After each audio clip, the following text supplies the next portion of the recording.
నమస్తే, welcome to Shri news. ముందుగా headlines. Polavaram ప్రాజెక్టును సందర్శించిన ముఖ్యమంత్రి చంద్రబాబు నాయుడు. పోలవరం అమరావతి రాష్ట్రానికి రెండు కళ్లని వ్యాఖ్య.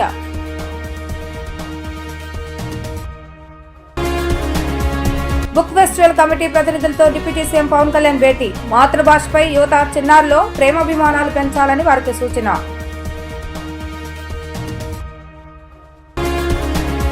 ఎన్టీఆర్ జిల్లా కమిషనరేట్ లో డ్రోన్ల పంపిణీ చేసిన సిపి రాజశేఖర్ బాబు, ఎంపీ కేశవ్ శివనాథ్ ఎమ్మెల్యేలు. పోలవరం అమరావతి రాష్ట్రానికి రెండు కళ్లు అని సీఎం అన్నారు. పోలవరం రాష్ట్రానికి జీవనాడి అని తెలిపారు. పోలవరం వల్ల 7,20,000 ఎకరాలకు కొత్త ఆయకట్టు అందుబాటులోకి వస్తుందని పేర్కొన్నారు. 28 లక్షల మందికి తాగునీరు, 960 మెగావాట్ల విద్యుత్ ఉత్పత్తి అవుతుందని వెల్లడించారు. విశాఖ పారిశ్రామిక అవసరాలు, తాగునీటికి 23 టీఎంసీలు అందుబాటులోకి వస్తాయని అన్నారు. సీఎం చంద్రబాబు నాయుడు పోలవరం ప్రాజెక్టును సందర్శించారు. ముందుగా విహంగ వీక్షణం ద్వారా సీఎం ప్రాజెక్టును పర్యవేక్షించారు. తర్వాత హీల్ వ్యూ పాయింట్ వద్ద నుంచి ప్రాజెక్టును పరిశీలించారు. Polavaram gap 1, gap 2 diaphragm wall నిర్మాణ పనులను పరిశీలించి ఛాయాచిత్ర ప్రదర్శనను ఆయన తిలకించారు. ప్రాజెక్టు రోడ్డు మార్గం ద్వారా నిర్మాణ ప్రాంతానికి వెళ్లి అక్కడ పనులను సీఎం పరిశీలించారు. డయాఫ్రమ్ వాల్ నిర్మాణ పనులను సందర్శించారు. పనుల పురోగతిపై అధికారులు, ప్రాజెక్టు ఇంజనీర్లతో సీఎం చంద్రబాబు నాయుడు సమీక్షించారు. ప్రాజెక్టు భవిష్యత్తు నిర్మాణాల షెడ్యూల్ను విడుదల చేశారు. ఈ సందర్భంగా ఆయన మాట్లాడుతూ పోలవరం పూర్తి చేసి నదుల అనుసంధానం చేస్తే రాష్ట్రానికి గేమ్ చేంజర్ గా తయారవుతుందని స్పష్టం చేశారు. పట్టసీమ ద్వారా కృష్ణానదికి అనుసంధానంగా చేస్తామన్న సీఎం గొల్లపల్లి రిజర్వాయర్ వస్తే చాలా వరకు ఇబ్బంది ఉండదని వెల్లడించారు. వెలుగొండ ఇరిగేషన్ కూడా నీళ్లు ఇచ్చే పరిస్థితి వస్తుందని, అక్కడి నుంచి బనకచెర్లకు తీసుకువెళ్లొచ్చని అన్నారు. నేరుగా విశాఖకు తరలిస్తూ ఉత్తరాంధ్ర సుజల స్రవంతి వంశధారకు వెళ్తుందని, ఇవి పూర్తి చేయగలిగితే రాష్ట్రంలోని అన్ని జిల్లాలకు ఉపయోగకరమని ఆయన పేర్కొన్నారు. 2020-21 పూర్తి అయి ఉంటే ఈరోజు రాష్ట్రం ఎంత బెనిఫిట్స్ వచ్చేటో ఒకసారి చూసుకోవాలి. పట్టిసీమ ప్రాజెక్టు తీసుకపోతే దాన్ని ఎగతాళి చేశారు. ఎందుకు కట్టారన్నారు, ఎక్కడ స్టోరేజ్ ఉందన్నారు. ఆ పట్టిసీమ లేకపోతే కృష్ణా డెల్టా ఎడారి అయిపోయేది. అలాంటివన్నీ విన్యాసాలు చేశారు. ఇప్పుడు 10 ఏళ్లుగా పట్టిసీమే శ్రీరామ రష్ అయిపోయింది. ఆ ప్రాజెక్ట్ లేకపోతే ఎంత ఇబ్బంది పడేవాళ్ళం, అన్ని ఇబ్బందులు పడేవాళ్ళం. అంటే ఒక వ్యక్తి యొక్క అజ్ఞానానికి, మూర్ఖత్వానికి, లేకుంటే రాక్షసత్వానికి నిదర్శనం ఇచ్చారు. ఇదని బాధేస్తుంది చెప్పాలంటే. కోపం వస్తుంది, ఆవేశం వస్తుంది, సభ్యత అడ్డం వస్తూ ఉంది. ఈసీఆర్ఎఫ్ గ్యాప్ 1 డిసెంబర్ 10న పనులు మొదలవుతాయి. 26 ఫిబ్రవరిలో పూర్తి చేస్తామన్నారు. అవసరమైతే ప్రీపోన్ చేయమంటున్నారు. ఈసీఆర్ గ్యాప్ 2 పనులు మొదలైనాయి. 27 డిసెంబర్ అంటున్నారు. కుదరదు, ఇంకా ముందే చేయాలన్నా. కనీసం 26 మే, జూన్, జూలై లోపల చేస్తే మనకు ఒక సీజన్ కలిసి వస్తుంది. నీళ్లు కూడా పెట్టుకోవడానికి అవకాశం ఉంటుంది. గ్రాడ్యువల్గా పెట్టాల్సి వస్తుంది. కనీసం 26 నుంచి వాటర్ని బిల్డప్ చేయడానికి మనకు టైం అంతా కూడా 26 మీరు చూస్తే ఇక్కడ అక్టోబర్ వరకు ఉధృతంగా ఫ్లో ఉంటుంది, తర్వాత తగ్గుతుంది. కాబట్టి అంత లోపల చేయగలిగితే నీళ్లు ఇంపౌండ్ చేయడానికి అవకాశం ఉంటుంది. అది కూడా చేయమని చెప్పి ఆదేశాలు ఇచ్చా, వర్కౌట్ చేస్తున్నారు. అదే సమయంలో కుడి కాలువ కనెక్టివిటీ ఇవి 1.5 ఇయర్లో కంప్లీట్ చేయమంటున్నాను. ఇప్పటి నుంచి 1.5 ఇయర్లో ఈ పూర్తి అయిపోవాలి.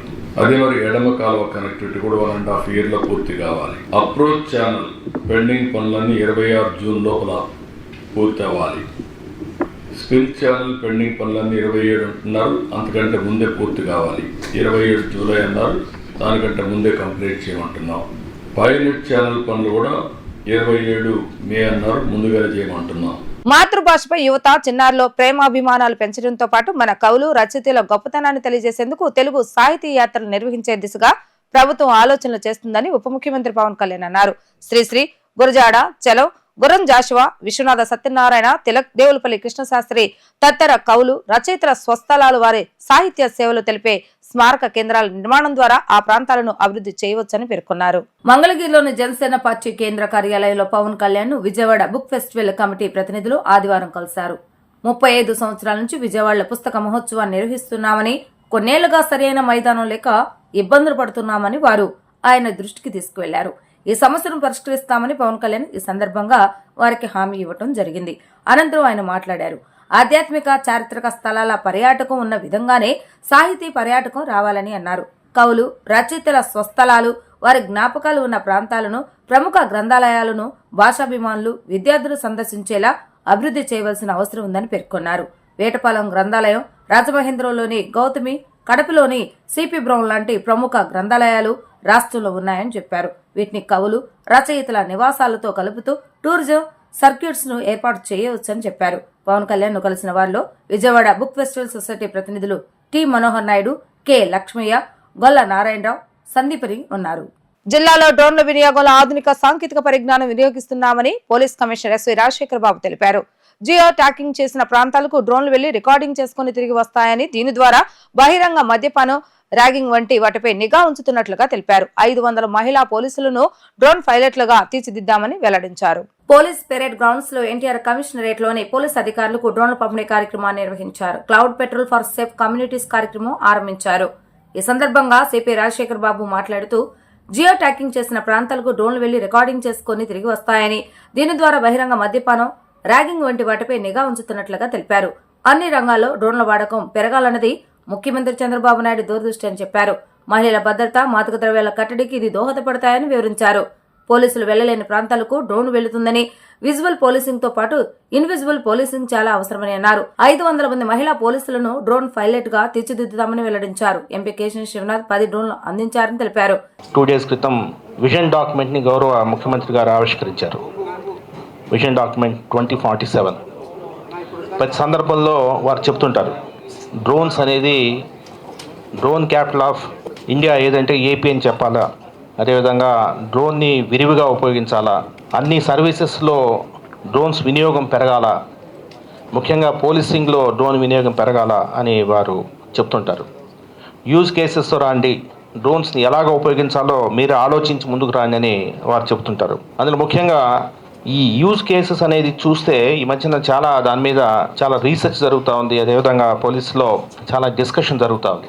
ఆ సందర్భంలో డ్రోన్స్ని మనము సర్వేలెన్స్కి ఉపయోగించవచ్చు, అదేవిధంగా క్రైమ్ సీన్ మేనేజ్మెంట్కి డ్రోన్స్ ఉపయోగించవచ్చు, అదేవిధంగా కొంత రైట్ గేర్గా కూడా ఉపయోగించవచ్చు. అంటే ఉదాహరణకి ఒక పెద్ద సమూహం అంటే ఒక టియర్ గ్యాస్ వదలాలంటే ఒక డ్రోన్ ఉపయోగించవచ్చు. మావోయిజంలో లేదంటే యాంటీ సోషల్ ఎలిమెంట్స్ ఎదుర్కొనే క్రమంలో ఒక వెపన్గా డ్రోన్ ఉపయోగించవచ్చు.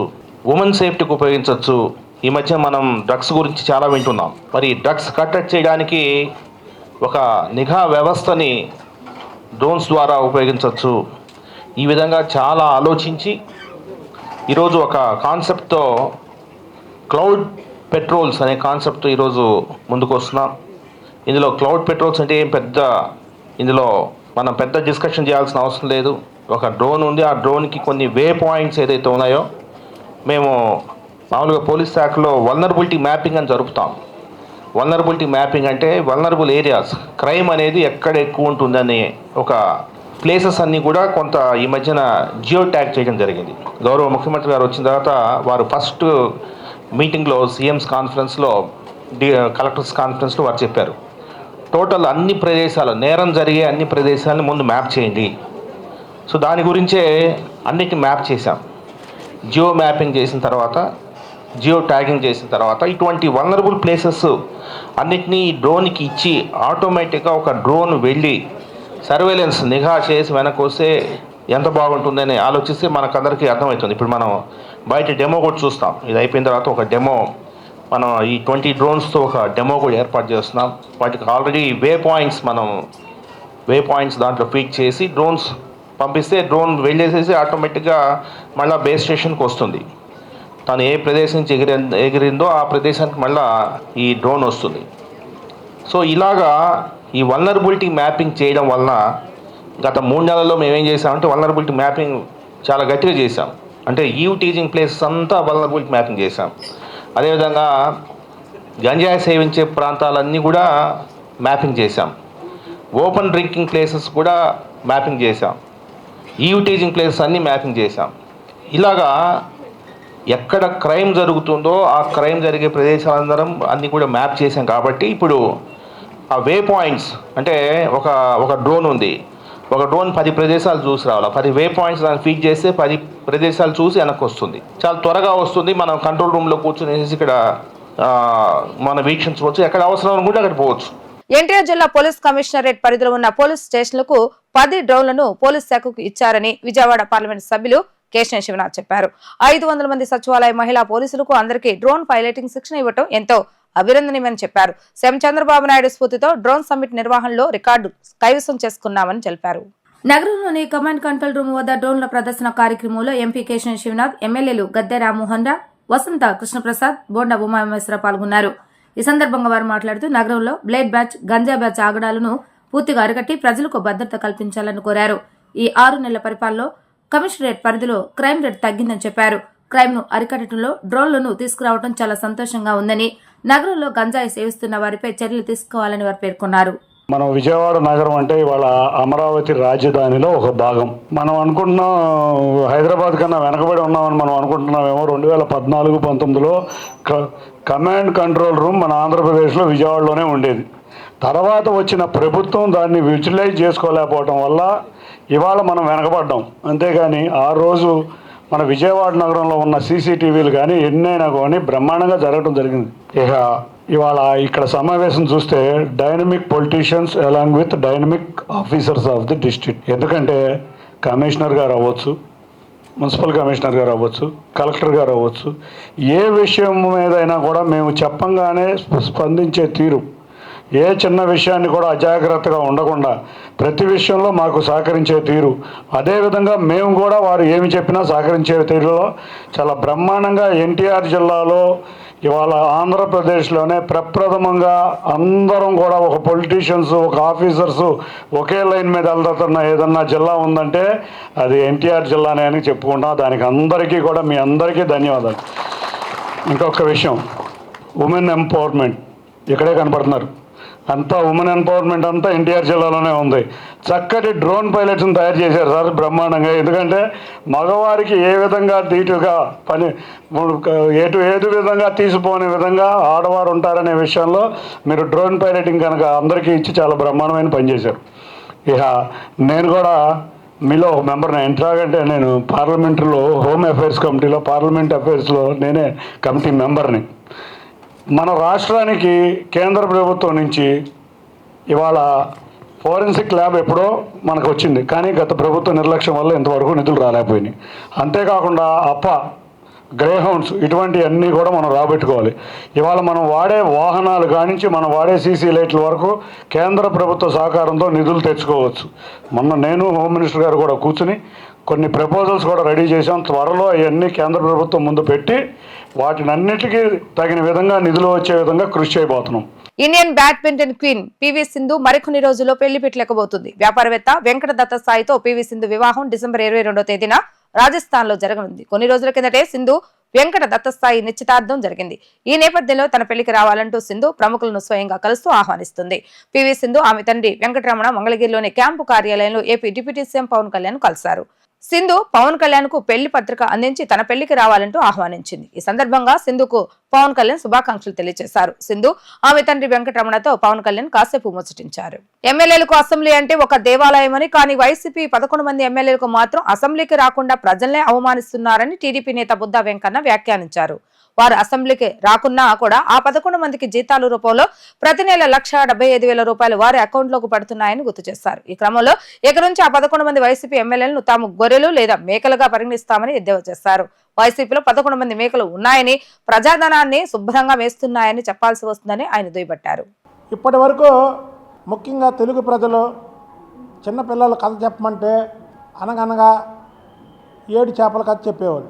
ఇక దానికి ఫుల్ స్టాప్ పెట్టి ఇక నుంచి అనగనగా 11 మేకల కథ చెప్పాలి. ఆ 11 మేకలు ఎవరయ్యా అంటే జగన్మోహన్ రెడ్డితో సహా 11 మంది ఎమ్మెల్యేలుగా ఎన్నికైనటువంటి వైసీపీ ఎమ్మెల్యేలు. వీళ్ళని మేకలను ఎందుకు అంటున్నామంటే వాళ్ళని ప్రజా సమస్యల మీద గొంతెత్తమని 11 మందిని ఎన్నుకున్నారు. కానీ ఈ మేకలు మేకలు ఎలాగైతే ఆకులు మేస్తాయో అలాగ ప్రతి 1వ తారీఖున ఈ 11 మేకలు కూడా ప్రభుత్వ ఇచ్చే డబ్బుని అలాగే వాళ్ళకిచ్చే వాళ్ళకిచ్చే ఇంటి అద్దె అవనివ్వండి, కారు ఎలివెన్స్లు అవనివ్వండి, ఎలివెన్స్లు మొత్తం కూడా ప్రతి నెల 1,75,000 రూపాయలు వాళ్ళ అకౌంట్లో పడితే ఈ మేకలు ఆ 1,75,000 తింటూ ప్రజల గురించి ఒక్కరోజు కూడా అసెంబ్లీలో మాట్లాడినటువంటి విధానం లేదు. అందుకే ఇక నుంచి చెప్తారు వైసీపీలో 11 మేకలు ఉన్నాయి, ఆ మేకలోకి పని పాట లేకపోయినా సరే ప్రతి నెల ప్రజాధనాన్ని 1,75,000 మేస్తున్నాయి అని కథ చెప్పాల్సినటువంటి పరిస్థితి. ఇందులో పెద్ద మేక ఉంది, తల్లి మేక. ఆ మేక ఎక్కడ ఉంటుందంటే బెంగళూరు ప్యాలెస్లో ఉంటుంది. ఇక్కడ ఆయనకి ఇప్పుడు వరకు 5 ఏళ్ళు ఈ రాష్ట్రంలో ఆయనకి ముఖ్యమంత్రిగా పనిచేశాడు. ఎప్పుడైతే ప్రజలు అతన్ని చీకొట్టి తరిమి కొట్టారో ఆ దెబ్బతో ఈయన బెంగళూరు ప్యాలెస్కి అంకితమైపోయాడు. జగన్మోహన్ రెడ్డి 7,000 కోట్ల రూపాయల కోసం ప్రజలపై 1,00,000 కోట్ల రూపాయల భారం మోపడం ఎంతవరకు సమర్థనీయం, దానికి బాధ్యులు ఎవరని ఎమ్మెల్యే గద్దె రామ్మోహన్ ప్రశ్నించారు. గత ప్రభుత్వంలో ముఖ్యమంత్రి దగ్గర నుంచి ఎమ్మెల్యేల వరకు ఇష్టానుసారంగా అవినీతి, అక్రమాలు, దోపిడీలు, కబ్జాలకు పాల్పడ్డారని అన్నారు. అమాయకులు నమ్మేలా వైసీపీ నేతలు అబద్ధాలను కూడా గొప్పగా మాట్లాడుతారని దుయ్యబట్టారు. ఇప్పటికైనా చేసిన తప్పులను ఒప్పుకోవాలని ఆయన అన్నారు. తూర్పు నియోజకవర్గం 3వ డివిజన్ మహానాడు రోడ్లో water pipe లైన్లకు MLA Gadde Rammohan స్థానికులతో కలిసి శంకుస్థాపన చేశారు. ఈ సందర్భంగా ఆయన మాట్లాడుతూ రాష్ట్రంలో ఆర్థిక సంక్షోభం, అనేక ఇబ్బందులు ఉన్నా ముఖ్యమంత్రి చంద్రబాబు నాయుడు సంక్షేమాన్ని మరవకుండా అమలు చేస్తున్నారని అన్నారు. సంక్షేమం, అభివృద్ధికి సమన్వయం చేస్తూ ముందుకు వెళ్తున్నారని అన్నారు. సంక్షేమ పథకాలన్నింటినీ అమలు చేస్తామని చెప్పారు. వైసీపీ ప్రభుత్వంలో రైతులు ధాన్యం విక్రయించిన కొన్ని నెలలకు డబ్బులు పడేవని, కూటమి ప్రభుత్వంలో రైతులు ధాన్యం విక్రయించిన 2 రోజుల్లోనే వారి ఖాతాలో డబ్బు పడిపోతున్నాయని చెప్పారు. ఉచిత గ్యాస్ సిలిండర్ పథకాన్ని కూడా అమలు చేస్తున్నారని, గ్యాస్ సిలిండర్ డెలివరీ అయిన 2 రోజుల్లోనే డబ్బులు లబ్ధిదారుల ఖాతాలో పడుతున్నాయని అన్నారు. తాము ప్రతిపక్షంలో ఉన్నప్పుడు ఉన్న కొద్దిమంది ఎమ్మెల్యేలతోనే ధైర్యంగా వెళ్లడం జరిగింది, ఎదుర్కోవడం జరిగిందని చెప్పారు. ప్రజల ముందు వైసీపీ మంత్రులు, ఎమ్మెల్యేలు దోషులుగా నిలబెట్టడం జరిగిందన్నారు. 151 సీట్ల నుంచి 11 సీట్లకు తీసుకురావడం జరిగిందన్నారు. పోరాట పటిమ ఉండాలని, రోజులన్నీ ఒకలాగా ఉండవని అన్నారు. అసెంబ్లీలో నిలబడి మాట్లాడే శక్తి లేక జగన్మోహన్ రెడ్డి పారిపోతున్నాడని, ఎమ్మెల్యేలను వెళ్లనివ్వటం లేదని అన్నారు. వైసీపీ ఎమ్మెల్యేలు అసెంబ్లీకి వెళ్లకపోవటం సమర్థనీయమా కాదా అనేది ప్రజలే నిర్ణయిస్తారన్నారు. రోజున ఆంధ్ర రాష్ట్రంలో ఏ రైతు ఇంటికైనా వెళ్ళండి, మాకు 2 రోజుల్లోపే మేము అమ్మిన పంటకి డబ్బులు ఇచ్చి మా బ్యాంకులో పడ్డాయని చెప్పి ఎంతో ఆనందంగా చెబుతాం. గతంలో జగన్మోహన్ రెడ్డి గారు ముఖ్యమంత్రి ఉన్నప్పుడు నెలల తరబడి ధాన్యం వేసిన తర్వాత కూడా డబ్బులు రాక వస్తాయో రావో తెలియక అలమటించామని చెబుతా ఉన్నారు. ఈ రోజున చంద్రబాబు గారు ఏ కార్యక్రమం చేసిన కార్యక్రమం 100% ఇవాళ గ్యాస్ బండ్లకి సగం రేటుకి 3 బండ్లు ఫ్రీ అంటే 3 బండ్లు కూడా ఒక్కొక్క బండ దానికి ఎంటీ డబ్బులు ఇవ్వడం జరుగుతుంది. అది కూడా 20 అన్నిటికీ 48 గంటలు. పేరు నాని గారు ఒకసారి చూసుకుంటే ఆయన గోదాములో దాచిన బియ్యానికి ఆయనే భద్రత కల్పించాలి. అలాంటిది ఆయనే కొన్ని కోట్ల రూపాయలు విలువైన ధాన్యాన్ని పక్కదారి పట్టించాడు. మరి ఆయన క్లియర్గా లెటర్ ఇచ్చాడు. ఆ పక్కదారి పట్టింది ఎట్లా పట్టిందో మాకు తెలీదు, కానీ దానికి డబ్బులు కడతామని ఇచ్చారు. అంటే డబ్బులు కడతామని ఇచ్చినట్టంటే 3 వంతులు ఒప్పుకున్నట్టే అక్కడ దొంగతనం జరిగింది. ఆ దొంగలు ఎవరు అంత దొంగతనం ఎవరు చేయగలరో సమర్థులు కూడా మనందరికీ తెలుసు. ఈ రోజున అరెస్టులకు భయపడి అసలేకుండా పారిపోయారు, కుటుంబం పారిపోయారు. అప్పుడు ఆ రోజున చంద్రబాబు గారు అప్పుడు మాకు 23 మంది ఉన్నారు, దాంట్లో 4 ఆ పార్టీలో మారిపోయారు. ఉన్నాళ్ళు 5-6 వచ్చేవాళ్ళు కాదు. బట్ ఇదే 10 మంది 11 మందితో ఆయన సమర్థవంతంగా ఎదుర్కోవడం జరిగింది. ప్రజల ముందు వాళ్ళు దోషులుగా నిలబెట్టడం జరిగింది. ఫలితాలు 151 సీట్ల నుంచి 11 సీట్లు కానీ దించేయడం కూడా జరిగింది. అంటే పోరాట పట్టిమ ఉండాలా, రోజులన్నీ ఒకే రకంగా మనకు అనుకూలంగా ఉండవు. అతను అక్కడ నిలబడి మాట్లాడే శక్తి లేక అతను పారిపోవడం తప్ప అతను పిరిగివాడే పారిపోయి వాళ్ళ ఎమ్మెల్యే అందరూ కూడా వెళ్ళట్లేదు. అది వాళ్ళ ఇష్టం. దానికి ఏమి వాళ్ళు రాకపోతే ఎమ్మెల్యేలుగా అనర్హులు అట్లాంటి రాజ్యాంగంలో అది రాయబడాల, వాళ్ళ ఇష్టం. ప్రజలు దీనికి అందరికీ కూడా ఫైనల్ జడ్జిమెంట్ పబ్లిక్ ఇవ్వాలి. ప్రజలు చెబుతారు తీర్పు, అది కరెక్టా తప్ప అన్నది. వాళ్ళు రాకపోవడం కరెక్టా తప్ప? మరి ఆ రోజు చంద్రబాబు గారు ఒక్క మనిషి ఉండా వెళ్ళి పోరాడమనేవాడు, ఇద్దరుండా వెళ్ళి పోరాడమనేవాడు. ఆ రోజు మేము ఎప్పుడూ సభ ఎగ్గొట్టలేం. వాళ్ళు మమ్మల్ని తోసి బయటపడేశారు తప్ప మేమే ఎగ్గొట్టలేం. ఎందుకంటే నేను అప్పుడు ఎమ్మెల్యేగా ఉన్నాను, ప్రత్యక్ష సాక్ష్యం.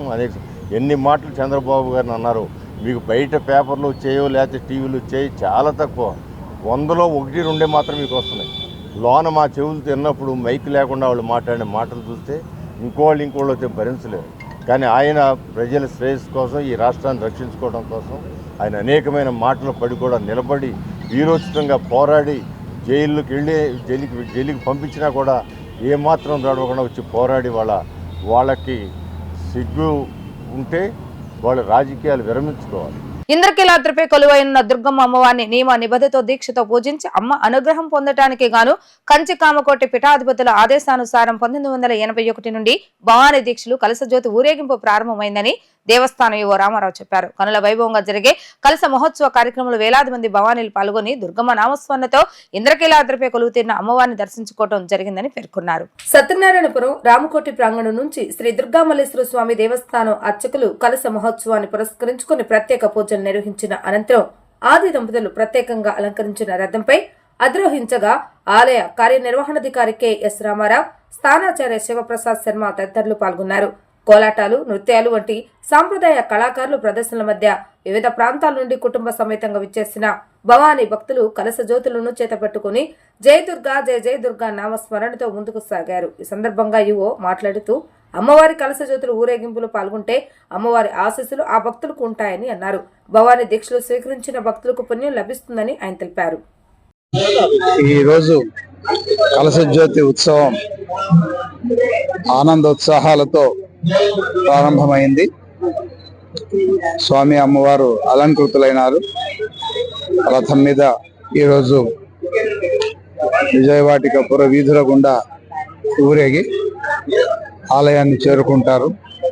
మరి ఎందరో భక్తులు జ్యోతులను తీసుకొని కలశ జ్యోతులతో వీళ్ళను అనుసరిస్తారు. ఈ సాంప్రదాయం చాలా సంవత్సరాలుగా ఇంద్రకీలాద్రిలో కొలువైన దుర్గా మల్లేశ్వర్ల యొక్క క్షేత్రంలో అనుచానంగా వస్తున్నటువంటిది.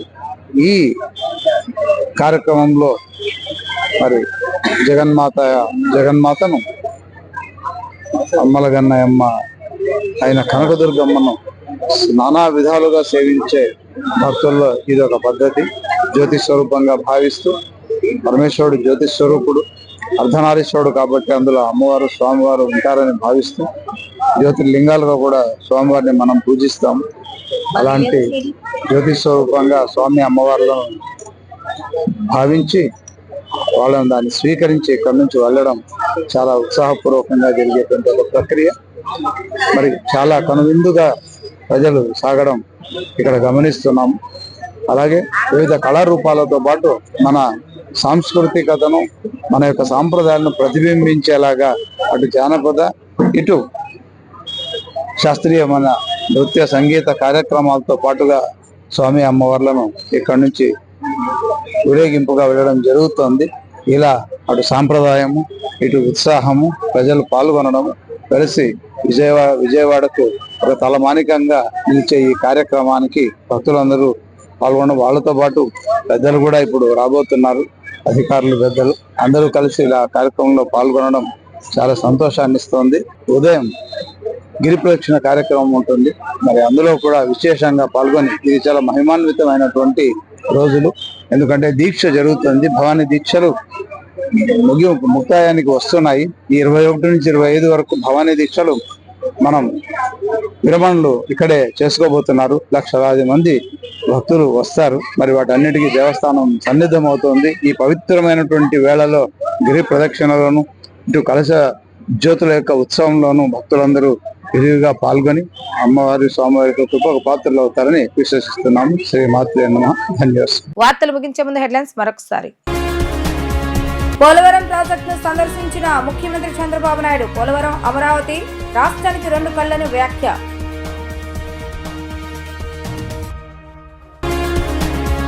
బుక్ ఫెస్టివల్ కమిటీ ప్రతినిధులతో డిప్యూటీ సీఎం పవన్ కళ్యాణ్ భేటీ. మాతృభాషపై యువత చిన్నారులో ప్రేమాభిమానాలు పెంచాలని వారికి సూచన.